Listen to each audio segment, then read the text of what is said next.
My brother stole my engagement ring to propose to his girlfriend, then told me, you weren't using it. My proposal was way better than whatever yours was. I just stared at him. That was 14 months ago. This morning, he was led out of court in handcuffs while Mom screamed. My brother stole my engagement ring to propose to his girlfriend, so I made his engagement party the most embarrassing moment of his life and took the ring back in front of her. Ever since we were kids, my older brother has treated me like I was beneath him. It wasn't just the usual sibling teasing, it was mean. He grew meaner as we got older because he knew that Mom would back him up through anything. He'd hide my favorite toys and tell me I must have lost them because I was careless. Then I will see it destroyed or given to one of his friends. When we got older, he'd make fun of my clothes in front of his friends, saying things like, you look like you shop in the dumpster. If I stood up for myself, he'd roll his eyes and call me overly sensitive or dramatic. When I was 15 and got my first job, he borrowed $100 from me and never paid it back. When I asked, he laughed and said, consider it a sibling tax. He once told my prom date that I was desperate and clingy just to embarrass me. That date never called me again, but it turned out that they just made a bet. Fast forward to adulthood. I met my fiancé 2 years ago, and he is everything my brother is not: kind, respectful, and supportive. A few months ago, he proposed to me with a gorgeous vintage ring. It had been in his family for years, and it meant the world to me. I kept it in a little velvet box on my dresser when I wasn't wearing it, because I was scared of losing it. About a week ago, I noticed the ring was gone.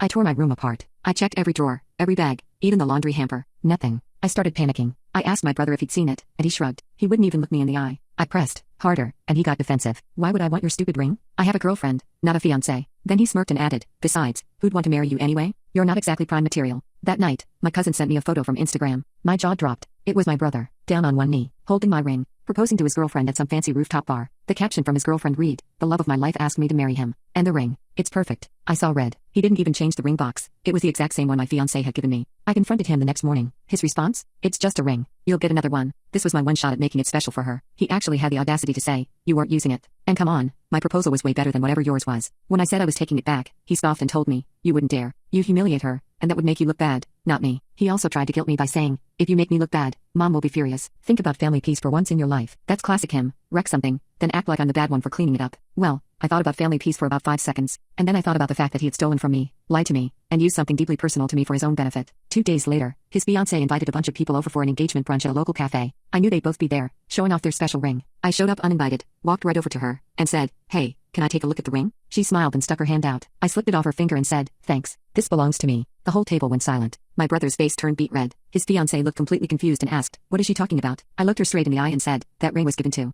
me by my fiancé. Your man stole it out of my room to propose to you. Then I turned to my brother and added, next time, buy your own ring. He stammered, trying to deny it, but I pulled up the original photo my fiancé took when he gave me the ring. Same box, same angle, same scratches on the band. There was no getting out of it. His fiancé went pale, muttered something about needing some air, and left. People at the cafe were whispering. My brother tried to chase after her, but not before throwing me a death glare and hissing, you ruined everything. I told him, no, you ruined everything the second you decided to steal from me. Later that night, my phone blew up. My mom was furious, saying I should have handled it privately and not embarrassed him in front of everyone. I asked her why she wasn't furious at him for stealing the ring in the first place. She said, he made a mistake. Family should forgive. I told her, family shouldn't steal from each other. Then I hung up. Later that week, my brother's fiancé texted me. She said she'd be willing to put this all behind us and still marry him if I apologized for ruining the proposal and gave her the ring back. I stared at my phone for a long time, my thumb hovering over the keyboard. I knew exactly what I wanted to say, but before I could type anything, my phone rang with Aunt Grace's name on the screen. Grace runs a small Mexican restaurant on East 6th Street and she sounded really upset when I answered. She told me Ryan had shown up at her place completely drunk around closing time, yelling about how I'd ruined his life. He was making such a scene that she had to call her kitchen staff to help get him out. He kept shouting that I was going to pay for what I'd done and that he knew ways to make my life miserable. Grace said she was thinking about banning him from the restaurant and asked if I needed her to write down what happened in case I needed it for anything legal. After I hung up,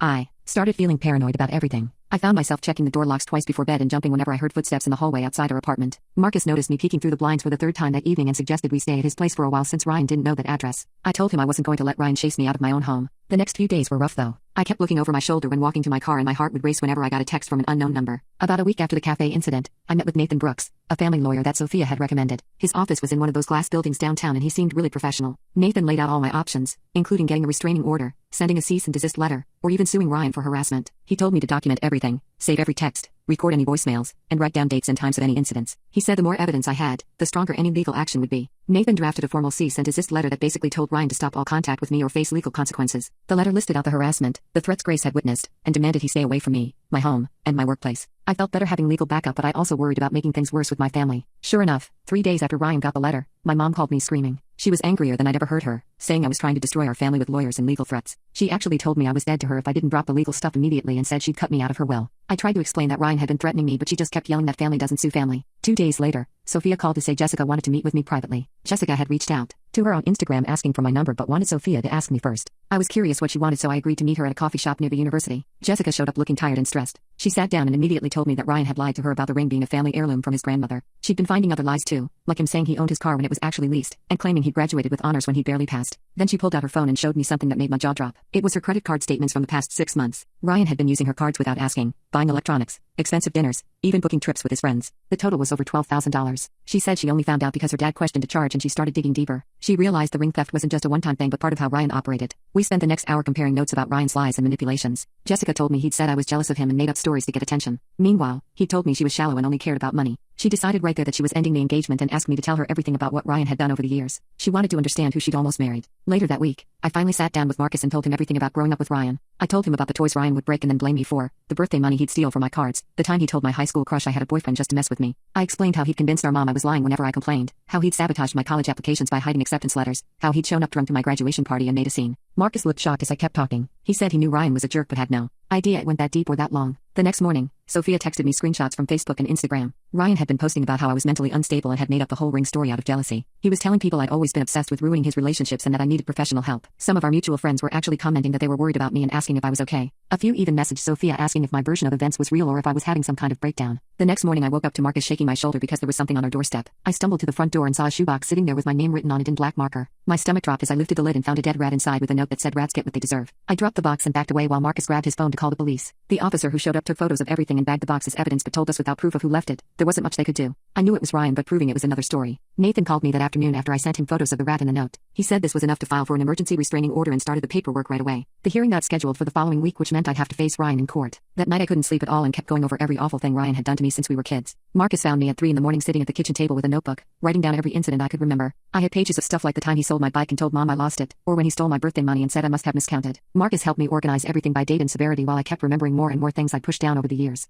Next day Grace called to warn me that Carol had been calling all our relatives trying to turn them against me. She said Carol was planning some kind of intervention to force me to drop the legal stuff and make peace with Ryan. Grace told me to be careful because Carol was getting desperate and had even called my dad in Houston for the first time in years. 3 weeks after the cafe incident, the restraining order hearing finally arrived. I walked into the courthouse with Marcus and Nathan while my hands shook so bad I could barely hold my folder of evidence. Ryan showed up with Carol and some expensive lawyer in a suit that probably cost more than my car. The lawyer immediately started arguing that I was just being vindictive and trying to ruin Ryan's reputation over what he called a family misunderstanding about jewelry. He painted me as unstable and jealous of Ryan's success while the judge listened with this blank expression that made my stomach hurt. When it was my turn, I presented everything including the voicemails where Ryan threatened me, the texts, witness statements from people at the cafe, and the police report about the rat. Ryan's lawyer tried to say anyone could have left that rat and there was no proof it was Ryan. The judge seemed skeptical of both sides and kept asking questions about our family history and why this was escalating so much over a ring. Just when I thought we were losing, the courtroom door opened and Jessica walked in asking if she could testify. She told the judge she had evidence of Ryan's financial fraud and pulled out bank statements showing he'd been stealing from their joint account. Then she dropped the bomb that Ryan had admitted to taking my ring and said Emma owes me anyway when she confronted him about it. The judge's whole attitude changed after that and he started asking Ryan's lawyer harder questions about the theft. Ryan kept trying to interrupt but his lawyer kept shushing him while Carol sat there, turning red in the face. The judge finally granted a temporary restraining order for 30 days requiring Ryan to stay 500 feet from my home and workplace. Ryan stormed out of the courtroom but not before mouthing this isn't over at me while his lawyer dragged him away. In the courthouse parking garage, Jessica caught up with me and Marcus. She apologized for not believing me at first and said she felt stupid for trusting Ryan so completely. Then she told me she'd hired a forensic accountant to dig into all of Ryan's finances because she suspected the theft went way deeper than just my ring. That evening I was exhausted and just wanted to sleep but around 8 o'clock someone started pounding on my apartment door. Carol was standing there with 3 of her church friends demanding I let them in to talk sense into me. When I showed them the restraining order paperwork and said Ryan couldn't come near me, Carol completely lost it. She started screaming that I was tearing the family apart and ruining Ryan's life over petty jealousy while her friends filmed everything on their phones. The next morning I walked into work trying to shake off the whole scene with Carol when my boss called me into her office before I even reached my desk. She closed the door behind me and pulled up her email on the monitor showing me 3 messages from different clients all asking if I was okay and whether my projects would be delayed due to my personal crisis. My stomach dropped as she explained that someone claiming to be my concerned brother had been calling our biggest account since yesterday afternoon telling them I was having a mental breakdown and couldn't be trusted with their design work anymore. The receptionist had logged 5 calls from a man identifying himself as Ryan Martinez asking to speak with my supervisor about my unstable mental state and suggesting they should reassign my projects to protect the company's reputation.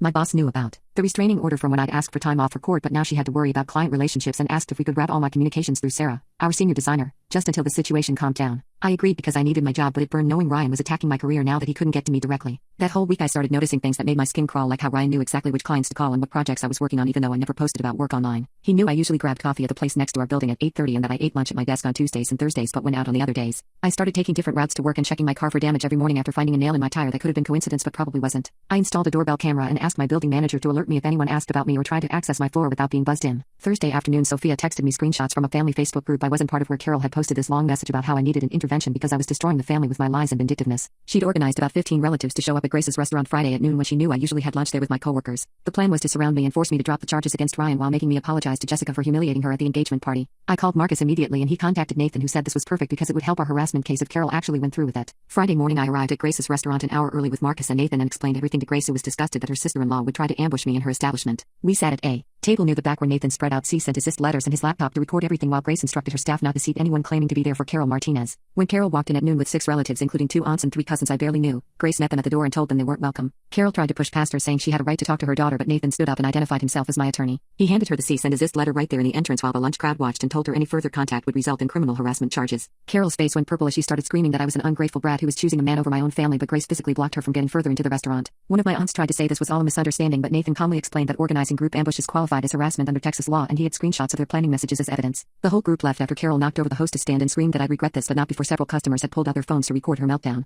A month later, Jessica called asking if we could meet for coffee and I agreed, mostly because I was curious what she wanted after everything that had happened. She looked exhausted sitting across from me at a Starbucks downtown and told me she'd moved back with her parents after discovering Ryan had opened 3 credit cards in her name and maxed them out buying electronics he'd been selling online. Her parents had hired a lawyer to pursue fraud charges and she wanted to know if I had any documentation about Ryan's history of stealing money that might help her case. I gave her copies of old bank statements showing the patterns of money disappearing whenever Ryan had access to my accounts. Over the years, she thanked me and said she felt stupid for not believing me at first, but she'd been so caught up in the fairy tale proposal she didn't want to see the truth. 2 weeks after that meeting I was driving home from work when I noticed a silver sedan had been behind me for the last 4 turns, which wasn't necessarily weird except it stayed exactly 2 cars back the entire time. Instead of going to my apartment, I drove straight to the police station and watched the sedan suddenly accelerate and turn off as soon as I pulled into the station parking lot. I'd managed to get a photo of the license plate and showed it to the officer at the desk who ran it through their system. The car was a rental paid for in cash, but when they pulled the security footage from the rental agency, there was Ryan wearing a baseball cap and sunglasses signing the paperwork 3 days after the restraining order had been served. The officer said this was a clear violation and they'd add it to his file, but when they went to arrest him at his apartment, the landlord said he'd cleared out a week ago, leaving 2 months of unpaid rent. His work said he'd stopped showing up and hadn't answered any calls, so they terminated him for job abandonment. Nathan filed for criminal contempt charges the next morning and the judge issued an arrest warrant, but Ryan had effectively disappeared, leaving no forwarding address or contact information with anyone. 3 days after Ryan vanished, my phone rang while I was at work and the caller ID showed my Aunt Linda's name, which was weird since she and my mom hadn't talked in years after some big fight about money.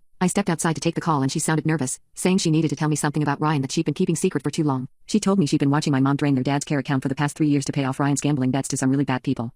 Numbers made me sick to my stomach. Almost $50,000 taken from the account that was supposed to pay for my grandfather's nursing home and medical bills. Linda had screenshots of bank transfers, withdrawal slips my mom had signed, even text messages between my mom and Ryan where he begged for more money and threatened to hurt himself if she didn't help him. I sat down on the curb outside my office building and stared at the evidence on my phone screen while Linda kept talking about how she tried to confront my mom but got shut down every time. Everything suddenly made sense. Why Ryan was so desperate for money, why my mom always defended him no matter what he did, why she'd been so weird about me visiting my grandfather lately. My hands were shaking as I scrolled through the proof and realized my mom had been stealing from her own sick father to enable Ryan's addiction. I thanked Linda for telling me and immediately called Adult Protective Services to report the financial abuse, knowing this would destroy whatever relationship I had left with my mom but not caring anymore. The caseworker took down all the information and said they'd start an investigation within 24 hours. That night I went home and just sat on the couch while Marcus held me as I cried about the family I'd always wanted versus the one I actually had. He kept reminding me that the people we choose to have in our lives can be more family than blood ever was, and I knew he was right, but it still hurt like hell. 6 weeks after the cafe incident, I got a call from Nathan saying Ryan had been arrested at a casino in Lake Charles, Louisiana after trying to use Jessica's credit card at the blackjack table. The security footage showed him getting dragged out by casino security after he tried to run when the card got declined, and Louisiana police found him with Jessica's whole wallet plus 3 other stolen credit cards. They were extraditing him back to Texas to face charges for fraud, identity theft, violating the restraining order, and stalking since he'd been following Jessica's social media from fake accounts. The arraignment was set for the following Monday at the Travis County Courthouse and Nathan said I should be there to show the judge this wasn't just a family dispute. I sat in the gallery watching as they brought Ryan in wearing an orange jumpsuit and handcuffs, his hair grown out and looking like he hadn't slept in days. He pleaded not guilty to everything, claiming it was all a misunderstanding and that Jessica had given him permission to use her cards. The judge set bail at $75,000 and I thought that would keep him locked up, but then my mom stood up and said she'd post it using my dad's retirement account as collateral. I watched her sign the papers, choosing Ryan again just like she always did, and felt the last bit of hope I had for her die right there in that courtroom. Grace called me that weekend saying she was organizing a family meeting at her house with all the cousins and aunts and uncles except for my mom and Ryan. 23 people showed up and I found out Ryan had stolen from or scammed at least half of them over the years, everything from borrowing money for fake emergencies to selling them stuff that didn't belong to him. My cousin Miguel said Ryan had sold him a laptop that turned out to be stolen from Miguel's own roommate, and my aunt Teresa said Ryan had taken $800 for concert tickets that never existed. Everyone had been too scared of my mom's anger to say anything, knowing she'd cut them off from family events and turn the whole family against them if they spoke up. We all sat there sharing our stories and realizing the total amount Ryan had stolen from the family was probably over $100,000. That night I got a text from a number I didn't recognize that said, "You think you've won? Wait until trial. Mom will make sure I walk free." I knew it had to be Ryan or one of his friends trying to scare me, which meant he still had people feeding him information about what I was doing. Jessica called me the next morning to tell me her forensic accountant had found something huge while going through Ryan's finances for the lawsuit. He'd been inflating his sales numbers at work for months, creating fake customer accounts and routing the commissions to his personal bank account instead of the company's. The accountant had emails where Ryan bragged to a coworker about his scheme, saying the company was too stupid to catch him and he deserved the extra money anyway. Jessica's lawyer contacted Ryan's employer that afternoon and they launched an internal investigation that took less than a week to confirm everything. 2 months after the cafe incident, Ryan's company not only fired him but pressed criminal charges for embezzlement and wire fraud, adding another 2 felonies to his growing list. The prosecutor went back to the judge saying Ryan was a flight risk and a repeat offender, and this time the judge revoked his bail completely.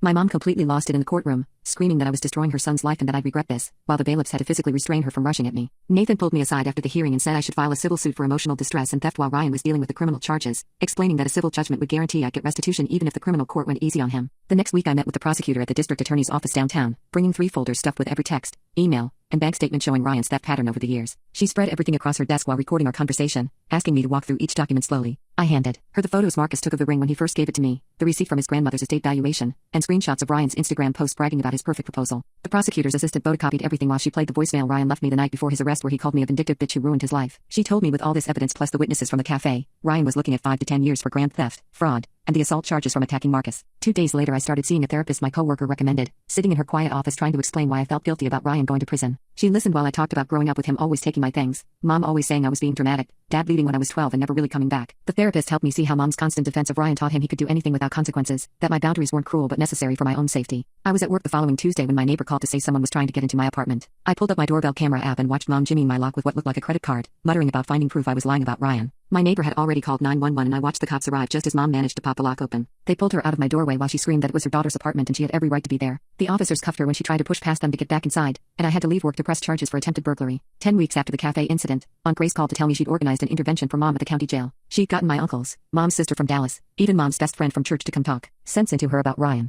They sat in a circle in the jail's meeting room while Mom insisted I'd orchestrated everything, that I'd planted evidence, that I was jealous of Ryan's success. Grace showed her Ryan's arrest record from college that she'd never known about, his ex-girlfriend's restraining order, the 3 jobs he'd been fired from for stealing. Mom just kept shaking her head, saying we were all against her baby boy. A week later I got a call from the prosecutor saying she needed to see me immediately. Ryan had gotten another inmate's girlfriend to deliver a letter to my apartment building, slipping it under my door while I was at work. The letter said he knew people on the outside who would handle me if I testified against him, that I should think about what happened to snitches. I drove straight to the DA's office with the letter in a plastic bag, my hands shaking as I handed it over. The prosecutor immediately filed witness intimidation charges, adding another potential 5 years to Ryan's sentence. She set me up with a victim's advocate who taught me breathing exercises for the witness stand, how to keep my voice steady during cross-examination, how to focus on a point above the jury's heads if I got nervous. We practiced my testimony 3 times that week, going over every possible question the defense might ask. I woke up one morning to find my Facebook and Instagram flooded with old middle school photos someone had posted from a fake account, pictures of me with braces and acne captioned with made-up stories about mental breakdowns and eating disorders. My LinkedIn showed a dozen messages to my professional contacts claiming I was having a psychotic episode and shouldn't be trusted. The posts were coming from different IP addresses but I knew it was Ryan's friends helping him from outside.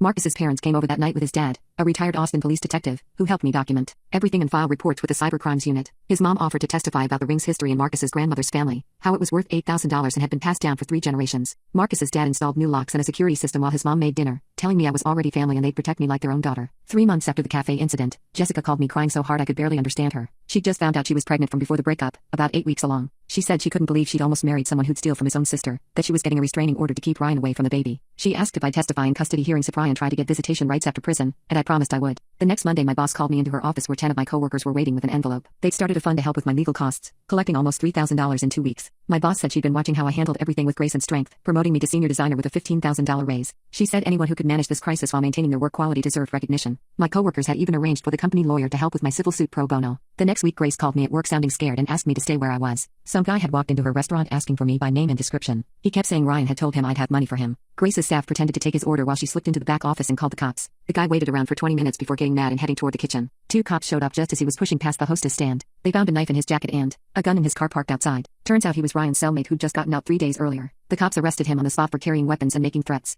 Grace had to close the restaurant early that day because her hands wouldn't stop shaking. The judge at Ryan's next hearing wasn't happy about his buddy showing up to threaten me. She denied every single bail request his lawyer made after that. Ryan would stay locked up until his trial no matter what. Carol had already blown through over $100,000 of Dad's money on Ryan's legal fees. The expensive lawyer kept promising he could get Ryan out but never delivered. 3 days later I drove to Houston to see Dad at his care facility. Most days he didn't know who I was anymore but I kept visiting anyway. The nurse said he'd been asking for someone named Emma all morning. When I walked in he grabbed my hand and looked right at me. He told me he was proud of me for standing up to Ryan finally. Then he said he was sorry Carol always took Ryan's side and never protected me. I hadn't heard him sound that clear in over a year. We talked for almost an hour before he started getting confused again. On my drive back to Austin Nathan called with crazy news. Adult Protective Services had been investigating Carol's spending of Dad's money. They found out about the $100,000 she'd spent on Ryan's defense. The court removed her as Dad's financial guardian that same day. They appointed some neutral lawyer to handle Dad's accounts instead. Carol couldn't touch another penny of his money for Ryan or anything else. She called me screaming about how I'd ruined her life and Ryan's future. I hung up on her after 10 seconds. 2 weeks passed before anything else happened with the legal stuff. Nathan said these things always moved slow, but I was getting anxious. Then 14 weeks after that day at the cafe, Ryan's new lawyer called Nathan. The expensive lawyer had quit when Carol's money dried up. Now Ryan had a public defender who wanted to make a deal. Ryan would plead guilty to lesser charges if I agreed not to file a civil suit. The deal would get him maybe 2 years in jail instead of 10. Nathan explained all the details, but I already knew my answer. I told him no way was I taking any deal. Ryan needed to face real consequences for once in his life. I was ready to testify and wanted everyone to know what he'd done. The public defender seemed shocked when Nathan told him. The trial got set for next month after I refused the plea deal. That's when the nightmares started happening every single night. I dream about sitting in court with Ryan staring at me. His face would get closer and closer until I woke up sweating. Marcus started staying over more often to help me sleep. He practiced my testimony with me over and over until I could say it without crying. We'd go through every possible question the lawyers might ask. He bought me a new outfit for court that made me feel strong. Some nights we'd practice until 3 in the morning. Marcus never complained or said he was tired. He just kept telling me I was brave and that Ryan couldn't hurt me anymore. The nightmares got a little better after a few weeks of practice. Then Carol's letter showed up at my apartment. She was out on bail for the attempted burglary charge from months ago. The letter was 3 pages of her calling me every name she could think of. She said I was dead to her as a daughter. She'd never forgive me for choosing revenge over family. She hoped I was happy destroying my brother's life. At the bottom she wrote that she was removing me from her will. I threw the letter in the trash without finishing the last page. Marcus found me crying in the kitchen and held me while I sobbed. The next day Nathan called with news that changed everything about the case. The prosecutor had been digging into Ryan's work history at the tech company. They found 3 other people he'd scammed with fake investment schemes. One woman lost $30,000 to him. Another guy lost his kid's entire college fund. The third victim was an older man who'd given Ryan $50,000 for some app idea. None of them knew about each other until the prosecutor connected the dots. With all these victims, the charges against Ryan got way more serious. The prosecutor said he was looking at 15 to 20 years now instead of 10. She wanted all of us to testify at the trial. Nathan set up a meeting for all the victims at his office the next week. I walked in expecting angry people who'd blame me somehow. Instead, I met 3 people who looked as tired as I felt. The woman who lost $30,000 hugged me and thanked me for standing up to him. She'd been too scared to report him because he threatened her kids. The older man said Ryan had convinced him they were partners in business. The college fund dad just looked defeated and said nothing for the first hour. We spent 3 hours going over our testimonies and comparing Ryan's lies. He'd used the same tricks on all of us, just with different stories. We exchanged phone numbers and started a group text for support. The prosecutor said our combined testimonies would bury Ryan in court. That night I realized I wasn't fighting just for myself anymore. These people needed justice just as much as I did. 3 weeks passed with meetings and depositions when Jessica called me at 2 in the morning. Her voice was shaking as she told me her accountant found something while doing her taxes. Ryan had opened accounts in her name without telling her, and there was an offshore account with almost $200,000 in it. The accountant said the money came from different sources over 5 years and none of it matched Ryan's salary. Jessica sent me screenshots of bank statements showing transfers from accounts with names I didn't recognize. The FBI got involved the next day because moving stolen money across state lines made it federal. The prosecutor told us Ryan had been stealing from girlfriends and employers since 2019 and keeping detailed records like he was proud of it. 4 months after the cafe incident, a reporter from the Austin American-Statesman called me asking for a comment about my brother's arrest. The story hit the front page with the headline about him facing 20 years for fraud, and the ring theft was just the beginning. My phone started buzzing with messages from people I hadn't talked to in years asking if it was true. Strangers started reaching out through social media sharing their own stories about toxic siblings and thanking me for standing up to mine. One woman said she finally got a restraining order against her sister after reading about what I did. Another said she was pressing charges against her brother for stealing her inheritance. These messages kept coming for weeks and I saved every single one. Then Ryan's college roommate Jake contacted me through Facebook saying he needed to tell me something important. We met at a coffee shop downtown where he pulled out a folder full of old emails and bank records from 2014. Jake showed me proof that Ryan had stolen $8,000 from their fraternity's charity fund and blamed it on another member who got expelled. He'd kept quiet because Ryan threatened to ruin his career, but seeing the news made him realize Ryan needed to be stopped. The prosecutor added these documents to the case and suddenly Ryan was looking at 25 to 30 years minimum. His public defender visited him in jail trying to get him to take a plea deal for 15 years, but Ryan refused. He kept telling everyone that Mom would hire a better lawyer and get him out. Mom had already spent $40,000 on a lawyer who dropped the case when the FBI evidence came out. She'd taken a second mortgage on the house and emptied her retirement trying to help him. Grace called me one morning saying Mom was in the hospital after taking a bottle of pills. The doctors pumped her stomach and she survived, but they put her on a 72-hour psychiatric hold. I drove to the hospital and sat in the parking lot for an hour not knowing if I should go in. Part of me felt guilty even though I knew this was all from her choices, not mine.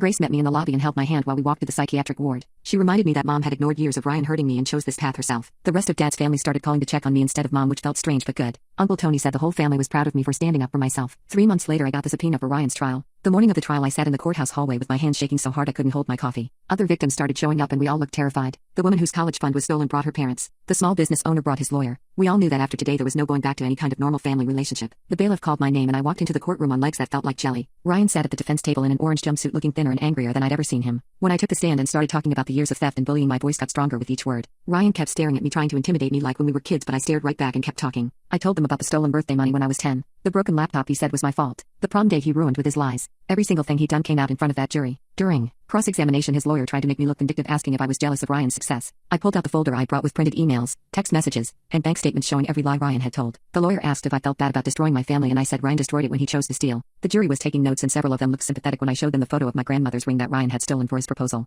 The next day, Jessica took the stand, and my heart was pounding because I had no idea what she would say. She started by pulling out her phone and telling the court she had recordings of Ryan from when they were together. The prosecutor asked her to explain, and she said Ryan used to brag about how he controlled our family, and she'd recorded some of it because it made her uncomfortable. The judge allowed the recordings, and when they played the first one, Ryan's voice filled the courtroom saying awful things about me. He was laughing on the recording, telling Jessica how I was too weak to ever fight back and how our mom would always take his side no matter what he did. The worst part came when he said he could steal everything I owned and mom would find a way to blame me for it. Jessica had 3 more recordings, and each one was worse than the last, with Ryan describing how he'd stolen money from me over the years and gotten away with it. The jury members were shaking their heads and taking notes while Ryan sat there with his face getting redder and redder. When Jessica stepped down, Marcus was called up next, and he brought photos of his grandmother wearing the ring at her wedding in 1952. He showed the court documentation proving the ring's value at $8,000 and explained how it was supposed to stay in his family forever. His voice cracked when he described finding out Ryan had stolen it for his proposal, and how it felt like Ryan had spit on his grandmother's memory. The judge had to call a recess because one of the jury members was crying. After lunch, Ryan's former boss from the tech company testified about finding irregularities in the expense accounts Ryan managed. He showed spreadsheets where Ryan had created fake vendors and funneled money to himself over 2 years before they caught him. The prosecutor then brought up 3 women on video screens who had dated Ryan before Jessica. The first one said Ryan had taken her credit cards and maxed them out, then threatened to spread lies about her if she reported it. The second woman showed bank statements where Ryan had drained her savings account after she gave him temporary access for a vacation they were planning. The third woman was the one who really shocked everyone because she said she tried to report Ryan 5 years ago, but my mom had shown up at her apartment. She played a voicemail where mom's voice was clear as day, threatening to destroy her reputation if she didn't drop the charges against her son. Ryan's lawyer objected, but the damage was done, and everyone in that courtroom had heard my mother protecting a criminal. On the third day of the trial, the prosecutor presented all the financial evidence they'd gathered from multiple victims. The total amount Ryan had stolen over the years added up to more than $400,000, including money from his employer, his ex-girlfriends, and even some distant relatives I didn't know about. They showed evidence of an offshore account in the Cayman Islands where he'd been hiding the money, thinking he was too smart to get caught.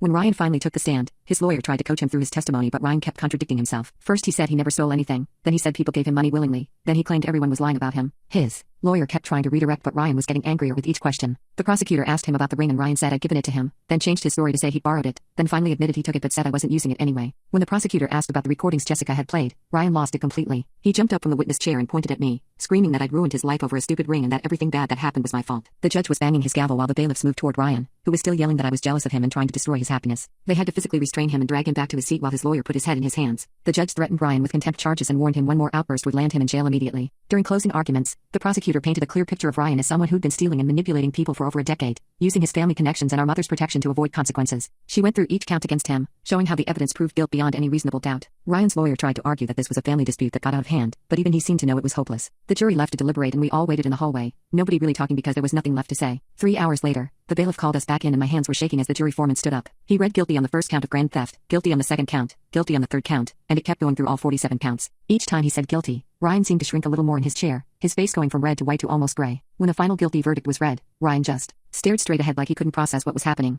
I didn't feel happy or victorious, just empty and tired, like I'd been holding my breath for months and could finally exhale. The judge cleared his throat and started talking about sentencing guidelines while Ryan just sat there looking like he couldn't believe this was real. The prosecutor stood up and started listing all the charges again, each one making Ryan sink lower in his chair. When the judge finally said 28 years in federal prison with no chance of getting out early for at least 15 years, the whole courtroom went quiet for a second. Ryan's head snapped up and he started yelling that this wasn't fair, that I'd ruined his life over a stupid ring, but the bailiffs were already moving toward him. They put the cuffs on him right there while Mom let out this awful scream and just crumpled to the floor. Grace rushed over to help her, but Mom kept wailing about her baby boy while they dragged Ryan out. Outside the courthouse, reporters were everywhere, and Nathan had prepared a statement for me to read about surviving family abuse and setting boundaries. Other people who'd been hurt by their families stood with me, some crying, some nodding along as I talked about how hard it is to stand up to the people who are supposed to love you. A week later, Grace called to tell me Mom had been released from the psychiatric hold to a treatment facility. She passed along a message that Mom was sorry she failed both of us, which was the closest thing to taking responsibility I'd ever heard from her. Marcus and I drove out to his grandmother's grave the next day with fresh flowers and the ring that had caused all this trouble. I promised her grave that I'd take care of it and pass it on to our kids someday, making sure they knew the real story of where it came from. About a month after the trial, Jessica had her baby, a little girl she named Lily. She asked me to be the godmother and showed me the legal papers she filed to make sure Ryan could never have any rights to see her. She said she wanted to break the cycle and raise Lily to know what real love looked like, not the toxic mess our families had been. I started seeing a therapist again to work through everything, sitting in her office crying about the family I'd always wished I had versus the one I actually got. She helped me see that I'd built my own family with Marcus and his parents and Sophia and everyone who actually cared about me. Grace threw a dinner party for what she called my real family, with Marcus's parents and Sophia and the cousins who'd supported me and friends from work who'd been there through everything. Nobody mentioned Ryan or Mom the whole night, just talked about normal stuff like vacation plans and new recipes they tried. My boss called me into her office the next week and offered me a promotion to creative director, saying that watching me handle everything with such strength proved I could handle any challenge the job threw at me. Marcus and I picked a date for our wedding, deciding on a small ceremony at his parents' backyard with just the people who'd stood by us. The ring that had started all this drama would be on my finger as a symbol of everything we'd overcome together. 6 months after the trial, Marcus and I stood in the garden of our new house, me wearing his grandmother's ring as we planted a oak tree together. We packed the soil around the roots, watering it carefully, knowing this tree would grow strong in healthy ground, not the poisoned soil I'd grown up in. I looked at the ring catching the sunlight and thought about how something that caused so much pain had become a symbol of the life we were building. Family isn't about blood or obligation or keeping quiet to avoid making waves. It's about the people who show up when everything falls apart, who believe you when you tell hard truths, who help you plant new roots when the old ones were rotten. That tree in our garden will grow tall and strong, and someday our kids will play under its branches, wearing their great-grandmother's ring and knowing they're loved for exactly who they are.